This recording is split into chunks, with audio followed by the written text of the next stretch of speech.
Good morning, good afternoon, good evening, wherever you are, my dear brother and sister. காலை வணக்கம், மதிய வணக்கம், மாலை வணக்கம். எனக்கு அன்பான சகோதரரே, சகோதரியே, நீங்கள் எங்கிருந்தாலும் உங்களுக்கு என் வாழ்த்துக்கள். I am R.C. Joseph Sahairaj, a preacher at the Church of Christ in Amalinagar in Dindigul, at Tamil Nadu, India. நான் ஆர்சி ஜோசப் சகாயராஜ், இந்தியாவின் தமிழ்நாட்டில் திண்டுக்கல் அமளிநகரில் உள்ள கிறிஸ்துவின் சபையில் ஊழியராக இருக்கிறேன். In this Bible study, we will explore about the promise and commandments God gave to Noah after the flood. பெருவெள்ளத்திற்கு பின்பு நோவாவுக்கு தேவன் கொடுத்த கட்டளைகளையும் வாக்குத்தத்தங்களையும் பற்றி நாம் இந்த வேதாகம படிப்பில் ஆராய்ந்து அறிவோம். Key verse for this study, Genesis 9:4. But you shall not eat flesh with its life, that is blood. இந்த படிப்பிற்கான திறவுகோல் வசனம் ஆதியாகமம் 9ஆம் அதிகாரம் 4ஆம் வசனம். மாமிசத்தை அதன் உயிராகிய இரத்தத்தோடே புசிக்க வேண்டாம். இன்றைய வகுப்பிற்கான வேத பாட பகுதி ஆதியாகமம் 9ஆம் அதிகாரம் 1 முதல் 4 வரை உள்ள வசனங்கள். The scripture for today's study is Genesis chapter 9, 1 to 7th verses. God's promise to Noah. First verse we read, So God blessed Noah and his sons and said to them, Be fruitful and multiply and fill the earth. நோவாவுக்கு தேவனின் ஆசீர்வாதம். 1ஆம் வசனத்தில் பின்வருமாறு நாம் வாசிக்கிறோம். பின்பு தேவன் நோவாவையும் அவன் குமாரரையும் நோக்கி ஆசீர்வதித்து, நீங்கள் பலுகி பெருகி பூமியை நிரப்புங்கள். The promises and commands that God gave Noah after the sacrifice are found in the first 7 verses of the chapter 9. Let us examine them one by one. பலி செலுத்திய பின்பு நோவாவுக்கு தேவன் கொடுத்த வாக்குத்தத்தங்கள் மற்றும் கட்டளைகள் 9ஆம் அத்தியாயத்தின் முதல் 7 வசனங்களில் காணப்படுகின்றன. அவற்றை நாம் ஒவ்வொன்றாக காண்போம். In this first verse, God blessed Noah and his son and commanded them to be fruitful and multiply and replenish the earth. This is a repetition of the command he gave to Adam and Eve in the beginning. It is God's command that humans should multiply and replenish the earth. But the policies and objectives of the various governments in this world have varied over time in this regard. இந்த முதல் வசனத்தில் தேவன் நோவாவையும் அவன் குமாரரையும் ஆசீர்வதித்து, நீங்கள் பலுகி பெருகி பூமியை நிரப்புங்கள் என்று கட்டளையிட்டார். இது அவர் ஆதாமுக்கும் ஏவாளுக்கும் ஆதியிலிட்ட கட்டளையின் மறு உருவமாக உள்ளது.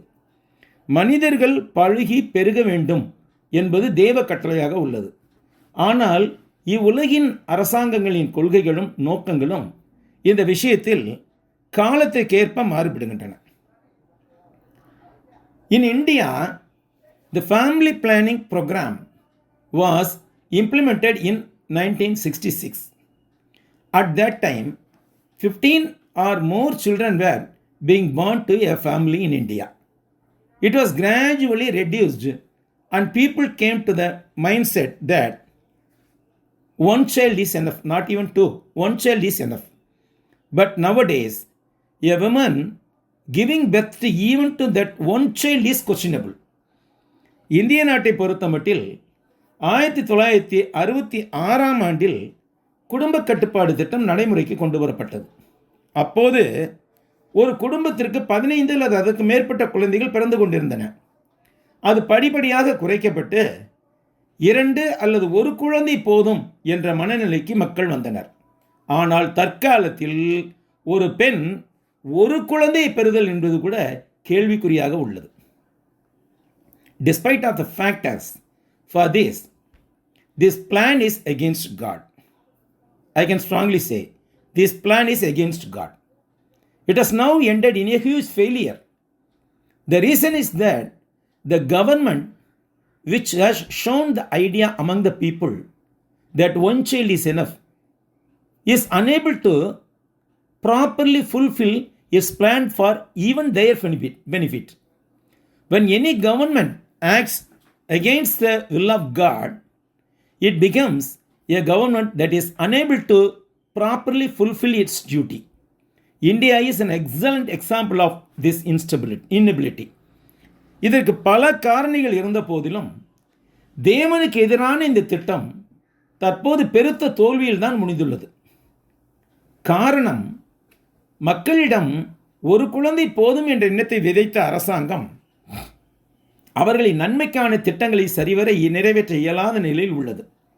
எந்த ஒரு அரசும் தேவனுடைய சித்தத்துக்கு விரோதமாக செயல்படும் போது அது தன் கடமைகளை சரிவர நிறைவேற்ற இயலாத அரசாகி விடுகிறது. இந்த இயலாமைக்கு இந்தியா மிகச்சிறந்த உதாரணமாக உள்ளது. The command given by God to Noah and his son was that they should multiply and fill the earth. We should surrender ourselves to the will of God and live life realizing that God is able to bless us in every way. நோவாவிடமும் அவரது பிள்ளைகளிடமும் தேவன் கொடுத்த கட்டளை என்னவென்றால் அவர்கள் பலுகி பெருகி பூமியை நிரப்ப வேண்டும் என்பதே. எவ்வகையிலும் தேவன் ஆசீர்வதிக்க வல்லவராக இருக்கிறார் என்பதை உணர்ந்தவர்களாய் தேவ சித்தத்திற்கு நம்மை ஒப்பு கொடுத்து வாழ வேண்டும். In Psalm 127, Solomon wrote, "Behold, children are heritage from the Lord, and the fruit of the womb is a reward. Like arrows in the hand of a warrior, so are the children of one's youth. Happy is the man who has his quiver full of them." Listen the words. Happy is the man who has his quiver full of them. They shall not be ashamed, but shall speak with their enemies in the gate. சங்கீதம் 127 சாலமன் எழுதியதை கவனியுங்கள். இதோ பிள்ளைகள் கர்த்தரால் வரும் சுதந்திரம், கர்ப்பத்தின் கனி அவரால் கிடைக்கும் பலன். வால வயதின் குமாரர் பலவான் கையில் அம்புகளுக்கு ஒப்பாய் இருக்கிறார்கள். அவைகளால் தன் அம்பரா துணியை நிரப்பின புருஷன் பாக்கியவான். நல்லா கவனிக்க சகோதரர்களே, அவைகளால் தன் அம்பரா துணியை நிரப்பின புருஷன் பாக்கியவான். அவர்கள் நாணமடையாமல் ஒலிமுக வாசலில் சத்துருக்களோட பேசுவார்கள் என்று எழுதினார். Peter too, in his first epistle, wrote, "Therefore, humble yourself under the mighty hand of God, that he may exalt you in due time, casting all your care upon him, for he cares for you." பேதுருவும் கூட, ஆகையால் ஏற்ற காலத்திலே தேவன் உங்களை உயர்த்தும்படிக்கு அவருடைய பலத்த கரத்துக்குள் அடங்கியிருங்கள், அவர் உங்களை விசாரிக்கிறவரானபடியால் உங்கள் கவலைகளை எல்லாம் அவர் மேல் வைத்து விடுங்கள் என்று உரைத்தார். 1 பேதுரு 3:5-6 5ஆவது அதிகாரத்தில் 6-7 வசனங்கள்.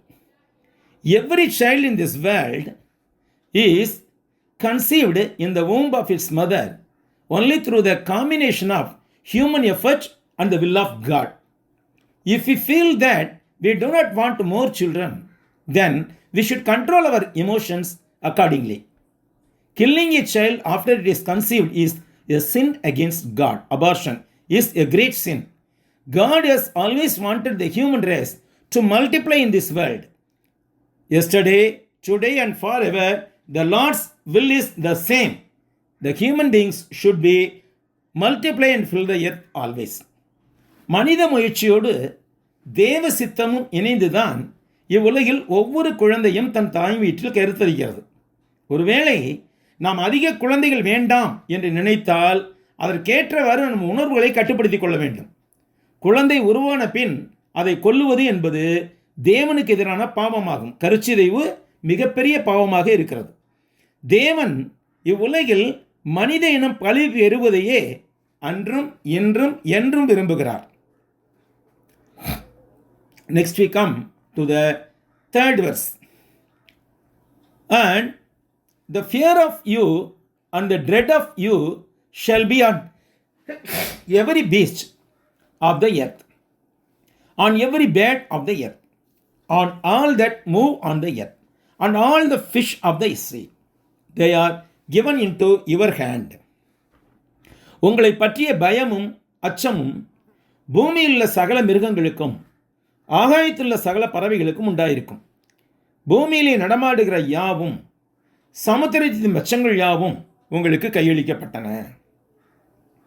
According to this verse, it's clear that all the animals and birds on earth before the flood had no fear of humans. This is because humans did not eat any meat. Therefore, the animals had no fear of being killed by humans. They were friendly with humans. இந்த வசனத்தின்படி பார்க்கையில் பெருவெள்ளத்திற்கு முன்பு வரை பூமியில் இருந்த சகல மிருகங்களும் சகல பறவைகளும் மனிதரிடம் எவ்வித பயமும் கொண்டிருந்ததில்லை என்று தெரிய வருகிறது.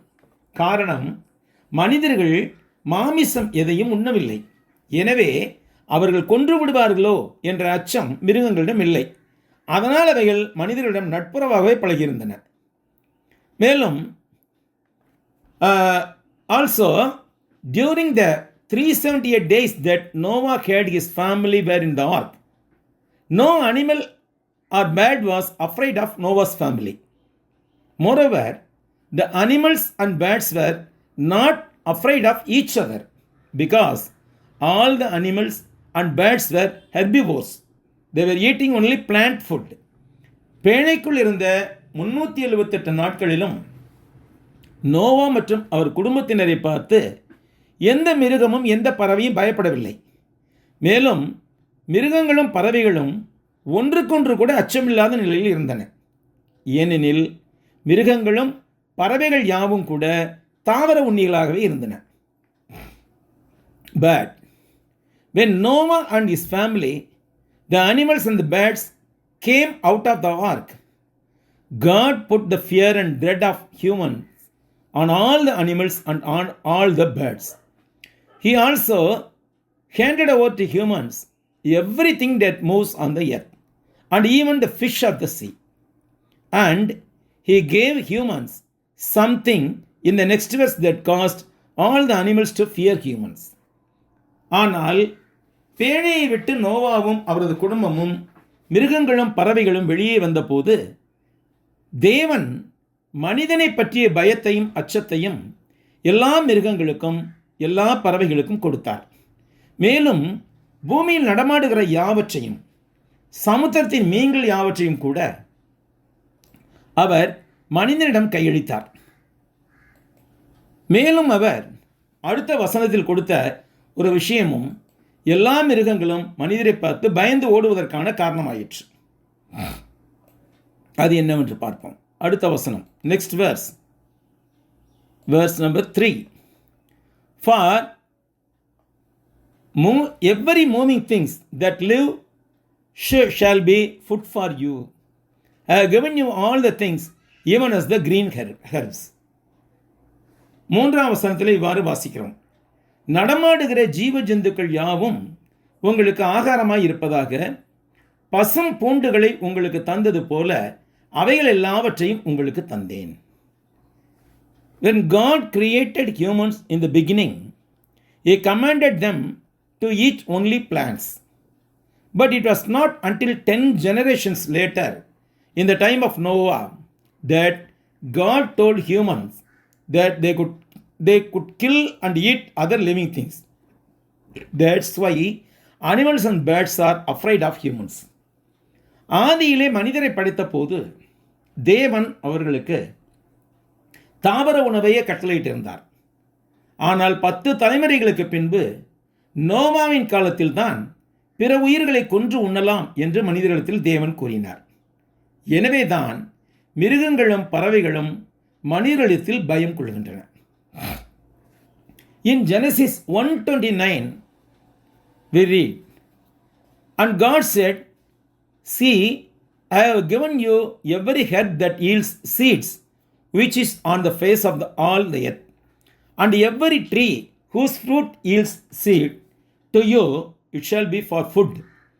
Also, in verse number 30, also to every beast of the earth, to every bird of the air, and to everything that creeps on the earth, in which there is life, I have given every green herb for food.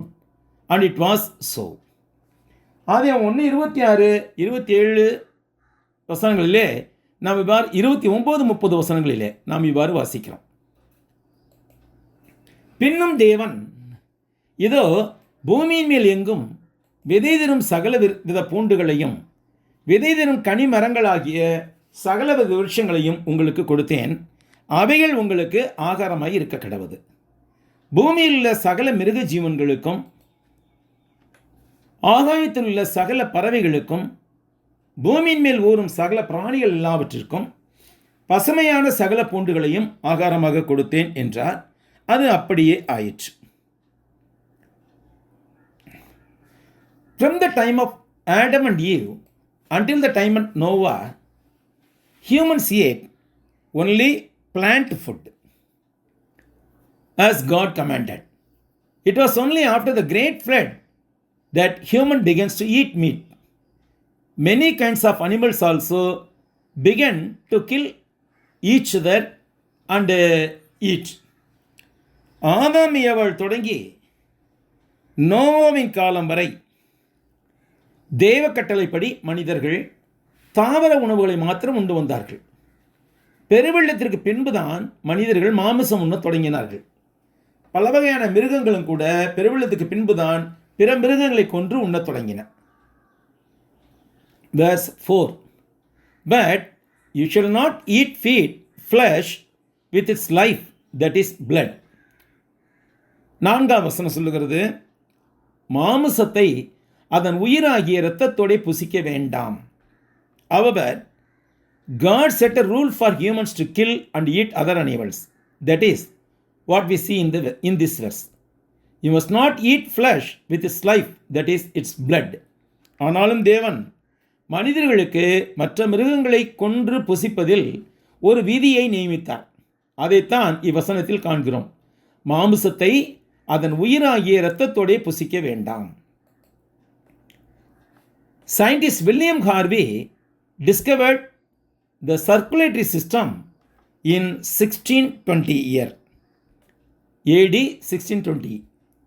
Before that, the general public people didn't realize that life was actually sustained by blood.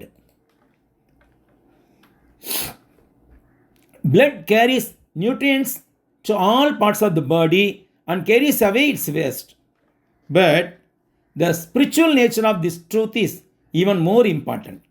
In fact, God first revealed in this verse, even very longer time before William Harvey, that the life of the flesh is in its blood. விஞ்ஞானி William Harvey என்பவர் கிபி 1620ஆம் ஆண்டில் இரத்த ஓட்டத்தை கண்டுபிடிக்கும் வரை உயிர் என்பது உண்மையில் இரத்தத்தால் பராமரிக்கப்படுகிறது என்ற விஷயத்தை பொதுமக்கள் உணர்ந்திருக்கவில்லை. இரத்தமானது உடலின் அனைத்து பகுதிகளுக்கும் ஊட்டச்சத்தை கொண்டு வருகிறது மற்றும் உடலில் உள்ள கழிவை எடுத்துச் செல்கிறது. ஆனால் இந்த உண்மையின் ஆவிக்குரிய தன்மை இன்னும் முக்கியமானது. உண்மையில் மாமிசத்தின் உயிர் என்பது அதன் இரத்தத்தில் தான் உள்ளது என்பதை வில்லியம் ஹார்விக்கு வெகு காலத்துக்கு முன்னர் முதலாக இந்த வசனத்தில் தேவன் அறிவித்தார். Afterwards, in the book of Leviticus, the same statement was repeated. Leviticus 17:11. For the life of flesh is in the blood, and I have given to you upon the altar to make an atonement for your souls. For it is the blood that maketh an atonement for the soul. பின்னர் லேவியராகமம் புத்தகத்திலும் அதே கூற்று மீண்டும் மீண்டும் கூறப்பட்டது. லேவியராகமம் 17ஆம் அதிகாரம் 11ஆம் வசனத்திலே, மாமிசத்தின் உயிர் இரத்தத்தில் இருக்கிறது, நான் அதை உங்களுக்காக பலிபீடத்தின் மேல் உங்கள் ஆத்மாக்களுக்காக பாவநித்தி செய்யும்படி கட்டளையிட்டேன். ஆத்மாவிற்காக பாவநித்தி செய்கிறது இரத்தம்தான் என்று கட்டளையிட்டார் தேவன். அடுத்து நாம் பார்க்கும்போது, man's discoveries are slow, but God has revealed his secrets in many ways since the beginning of the world. Paul's statement is very, very true in Romans 1:20. For since the creation of the world, his invisible attributes are clearly seen, being understood by the things that are made, even his eternal power. மனிதனுடைய கண்டுபிடிப்புகள் தாமதமாகின்றன. ஆனால் தேவன் தம்மை பற்றிய ரகசியங்களை, இந்த உலகத்தை பற்றிய ரகசியங்களை ஆதி முதலாகவே பலவிதங்களில் வெளிப்படுத்தியிருக்கிறார். இதை பற்றி ரோமரில் பவுல் எழுதின கூற்று உண்மையானதாக உள்ளது. ரோமர் 1:20. எப்படி என்றால், காணப்படாதவைகளாகிய அவருடைய நித்திய வல்லமை, தேவத்துவம் என்பவைகள் உண்டாக்கப்பட்டு இருக்கிறவைகளினாலே உலகம் உண்டானது முதற்கொண்டு தெளிவாய் காணப்படும். ஆதலால் அவர்கள் போக்கு சொல்ல இடமில்லை என்று பவுல் எழுதினார். Next we come the 5th verse. Surely for your life blood I will demand a reckoning. From the hand of every beast I will require it, and from the hand of man. From the hand of every man's brother I will require the life of man. உங்களுக்கு உயிராய் இருக்கிற இரத்தத்துக்காக பழி வாங்குவேன். சகல ஜீவ ஜந்துக்களிடத்திலும் மனுஷனிடத்திலும் பழி வாங்குவேன். மனுஷனுடைய உயிருக்காக அவனவன் சகோதரனிடத்தில் பழி வாங்குவேன். Any person who shed the blood of another person, that is a living being, will be held accountable by God, and God will hold accountable anyone who kills another person. In worldly courts and in other places, truth is made false and lies are made as true. But in God's court, at the judgment day and the judgment seat, such things cannot be done. In 2 Corinthians 5:10 we read, for we must all appear before the judgment seat of Christ, that each one may receive the things done in the body according to what he has done, whether good or bad. மனிதனுக்கு உயிராய் இருக்கிற அவனது இரத்தத்தை சிந்தும் எந்த உயிரும் தேவனால் பழிவாங்கப்படும். மேலும் மனிதனை கொல்லுகிற சக மனிதனையும் தேவன் பழிவாங்குவார். உலக பிரகாரமான நீதிமன்றங்களிலும் பிற நியாயஸ்தலங்களிலும் உண்மை பொய்யாக்கப்படுகின்றன, பொய் உண்மையாக்கப்படுகின்றன. ஆனால் தேவனுடைய நீதிமன்றம் அல்லது நியாயஸ்தலத்தில் நியாய தீர்ப்பின் நாளிலே அவ்வித காரியங்களை செய்ய முடியாது. 2 Corinthians 5:10 நாம் இவ்வாறு வாசிக்கின்றோம். ஏனென்றால் சரீரத்தில் அவனவன் செய்த நன்மைக்காவது தீமைக்காவது தக்க பலனை அடையும்படிக்கு நாம் எல்லோரும் கிறிஸ்துவின் நியாயத்திற்கு முன்பாக வெளிப்பட வேண்டும் என்று வாசிக்கின்றோம். Why does God place such importance on human life? Because he created only the humans in the image of God. That means in his image. In his own image, God created man. He created only humans with free will. He has assigned only to humans the duty of worshipping him. This is an act of God showering his fatherly love upon man, because he was created in the image of God. தேவன் ஏன் மனித உயிருக்கு இவ்வளவு முக்கியத்துவம் கொடுக்கிறார்? ஏனென்றால் மனிதரை மாத்திரமே அவர் தேவ சாயலாக படைத்தார். மனிதரை மாத்திரமே அவர் சுயாதீனம் உள்ளவராக படைத்தார். மனிதருக்கு மாத்திரமே தம்மை தொழுதுள்ளும் கடமையை அவர் நியமித்துள்ளார். இது மனிதன் தேவ சாயலாக சிருஷ்டிக்கப்பட்டதால் அவன் மீது தகப்பனுக்குரிய அன்பை பொழிகிற தேவனுடைய செயலாக உள்ளது. 6th verse. Whoever sheds man's blood, by man his blood shall be shed. For in the image of God he made man. 6வது வசனம் பார்க்கின்றோம். மனுஷன் தேவ சாயலில் உண்டாக்கப்பட்டபடியால் மனுஷனுடைய இரத்தத்தை எவன் சிந்துகிறானோ அவனுடைய இரத்தம் மனுஷனாலே சிந்தப்பட கடவது. Here it is depicted how great the sin of murder. Since man is created in the image of God, and also he has the spirit of God, God considered him as his children. No matter how many mistakes we make, he disciplines us, guides us, but he never abandons us. He wants us as human being. He wants all humans whom he created in his image to be perfect like him. That's why Jesus said in his Sermon on the Mount as follows. கொலை எவ்வளவு பெரிய பாவம் என்பது இங்கு மிக தெளிவாக சித்தரிக்கப்பட்டுள்ளது. மனிதன் தேவ சாயலாக படைக்கப்பட்டிருப்பதாலும் தேவனுடைய ஆவியை அவன் கொண்டிருப்பதாலும் அவனை தேவன் தமது பிள்ளைகளாக எண்ணி நடத்துகிறார். நாம் எவ்வளவு தவறு செய்தாலும் அவர் நம்மை சிட்சித்து நல்வழிப்படுத்துகின்றாரே தவிர அவர் நம்மை ஒரு காலம் கைவிடுவதில்லை. அவர் தமது சாயலாக உண்டாக்கின மனிதர் யாவரும் தம்மை போலவே பூர்ண சர்க்குணராக இருக்க வேண்டும் என்று விரும்புகிறார். எனவே தான் இயேசு தமது மலை பிரசங்கத்தில் இவ்வாறு உரைத்தார். What he said in his Sermon on the Mount, Matthew 5:44-48 verses. But I say to you, love your enemies, bless those who curse you, do good to those who hate you, and pray for those who spitefully use you and persecute you, that you may be the son of your Father in heaven. For he makes his sun rise on the evil and on the good, and send rain on the just and on the unjust. For if you love those who love you, what reward have you? Do not even the tax collectors do the same? And if you greet your brethren only, what do you do more than others? Do not even the tax collector do so? Therefore you shall be perfect as your Father in heaven is perfect. இயேசு சொன்னது மலைப்பிரசங்கம் மத்தேயு 5ஆம் அதிகாரம் 44-48 வசனம் வரை உள்ள காரியங்களை வாசிப்போம். நான் உங்களுக்கு சொல்லுகிறேன், உங்கள் சத்துருக்களை சிநேகியுங்கள், உங்களை சபிக்கிறவர்களை ஆசீர்வதியுங்கள், உங்களை பகைக்கிறவர்களுக்கு நன்மை செய்யுங்கள், உங்களை நிந்திக்கிறவர்களுக்காகவும் உங்களை துன்பப்படுத்துவதற்காகவும் ஜெபம் பண்ணுங்கள்.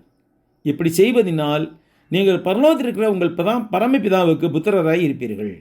அவர் தீயோர் மேலும் நல்லோர் மேலும் தமது சூரியனை உதிக்க பண்ணி நீதியுள்ளவர்கள் மேலும் அநீதியுள்ளவர்கள் மேலும் மழையை பெய்ய பண்ணுகிறார். உங்களை சிநேகிக்கிறவர்களை நீங்கள் சிநேகித்தீர்களானால் உங்களுக்கு பலன் என்ன? ஆயக்காரரும் அப்படி செய்கிறார்கள் அல்லவா? உங்கள் சகோதரரை மாத்திரம் வாழ்த்துவீர்களானால் நீங்கள் விசேஷித்து செய்கிறது என்ன? ஆயக்காரன் அப்படி செய்கிறார்கள் அல்லவா? ஆகையால் பரலோகத்தில் இருக்கிற உங்கள் பிதா பூரண சர்க்குணராய் இருக்கிறது போல நீங்களும் பூரண சர்க்குணராய் இருக்க கடவீர்கள். Next, verse 7. And as for you, be fruitful and multiply, bring forth abundantly in the earth and multiply in it.